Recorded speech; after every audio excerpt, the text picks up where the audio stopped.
Le gouvernement du Burkina Faso veut mettre en place un régime financier et un référentiel comptable unique au profit des fonds nationaux. Les documents en cours d'élaboration doivent être validés au cours de cet atelier. Mais avant, les participants vont apporter des amendements et suggestions. L'objectif est de prendre en compte toutes les insuffisances constatées. Donc, le changement fondamental, c'est de ramener tous ces fonds dans le champ de la comptabilité publique. Donc c'est l'innovation majeure. La comptabilité publique aussi a ses impératifs, c'est-à-dire que ça va toucher l'organisation. Les acteurs de gestion de ces fonds, ça va changer. Aujourd'hui, vous avez ce qu'on appelle des directeurs financiers et comptables, vous avez des contrôleurs de gestion.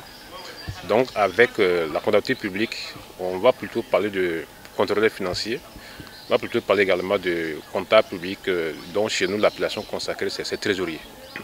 Donc il y a des changements au niveau des acteurs. Et également les règles de gestion, notamment l'engagement, liquidation, ordonnancement.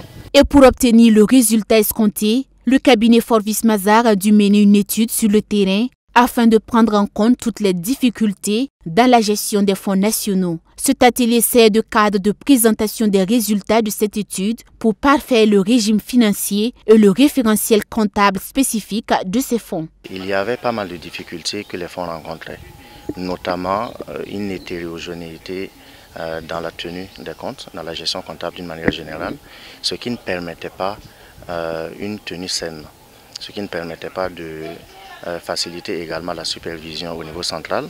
Donc l'idée pour nous a été de faire un travail d'uniformisation dans le but de faciliter le traitement comptable ou du moins la gestion comptable pour les différents acteurs et aussi faciliter la supervision pour la Direction générale du Trésor et de la comptabilité publique. Il faut noter que ces documents, une fois validés, doivent être adoptés en Conseil des ministres pour une mise en œuvre. Une mise en œuvre qui va apporter un changement dans les modalités de contrôle, toute chose qui va permettre de constater d'éventuelles irrégularités s'il y a. Cela à travers des comptes de gestion de ces fonds nationaux qui sont au nombre de 18.